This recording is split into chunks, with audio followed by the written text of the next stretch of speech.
Nanawagan naman ng tulong ang isang ilaw ng tahanan sa Pangasinan. Unti-unti na kasing nagdidilim ang kanyang paningin dahil sa bukol sa utak. Para bigyan ng mukha ang balita Mobile Journal, Yeda Pascual. Unti-unting nabubulag ang isang ina sa Posorubio, Pangasinan dahil sa tumor na tumubo sa kanyang utak. December 2024 nang unang manlabo ang mata ni Lani Ugay, 54 anyos. Nagsalamin siya pero hindi raw nakatulong. Kaya noong May 2025, nagpakonsulta na siya. Sa mga pagsusuri, heto raw ang nakita. May bukol dito ma'am, sa ano ko dito.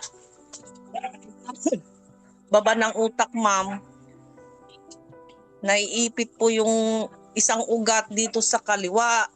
Kaya lumalabo itong isa. Tapos buti nga daw po ma'am, hindi sumabay yung kanan. Ang diagnosis kay Lani, pituitary macroadenoma.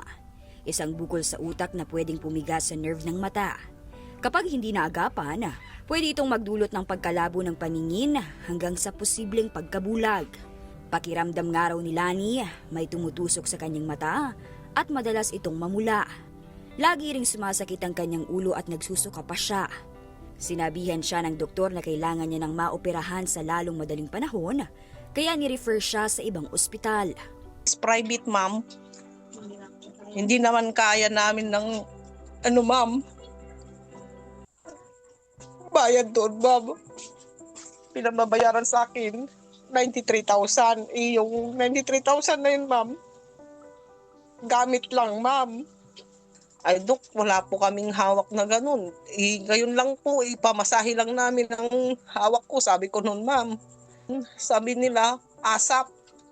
Para hindi daw mapiktuhan itong isang mata ko. Ang anak ni Lani na si Deborah, labis ang pag-aalala sa ina. Yung tatay ko po ma'am, magsasaka po siya. Tapos kami po ma'am, wala naman po kaming trabaho. Hindi lang po kami ng mga halo-halo, ganun po.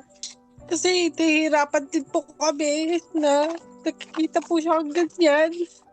Hindi man lang po namin may paupera sa hirap ng buhay po. 7 buwan na ang nagdaan, pero hindi pa rin nauoperahan si Lani. Sana po matulungan niyo po ako. Nagmamakaawa na po ako sa inyo kasi masakit na po ang aking ulo hanggang sa batok pag tuwing sinusumpong ako ng tapos nagsusuka. Kaya parang awan na po ninyo sa mga nanonood po. Tulungan niyo po ako para maoperahan po ako. Mga kapatid, ako po si Mobile Journal Yeda Pascual. Hatid ang muka ng balita.